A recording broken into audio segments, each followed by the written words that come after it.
فارمی مرغی اور ہماری طبیعت۔ ابن خلدون المقدمہ میں لکھتے ہیں، عربوں کو اونٹ کا گوشت کھانے کی عادت ہے، اسی لیے ان کی طبیعت میں غیرت اور سختی کا عنصر پایا جاتا ہے۔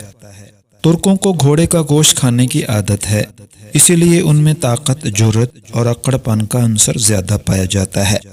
انگریزوں کو خنزیر کا گوشت کھانے کی عادت ہے، اسی لیے ان میں فحاشی وغیرہ کا عنصر زیادہ پایا جاتا ہے۔ حبشی افریقی بندر کھاتے ہیں، اسی لیے ان میں ناچ گانے کا میلان زیادہ ہے۔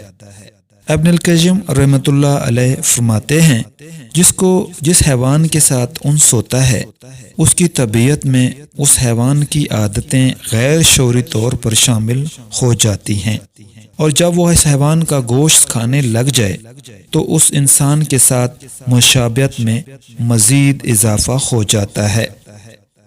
اس پر ایک عرب صحافی تبصرہ کرتے ہوئے لکھتے ہیں، ہمارے زمانے میں فارمی مرغی کھانے کا رواج بن چکا ہے، چنانچہ ہم بھی مرغیوں کی طرح صبح و شام چوں چوں بہت کرتے ہیں، لیکن ایک ایک کر کے ہمیں ذبح کر دیا جاتا ہے۔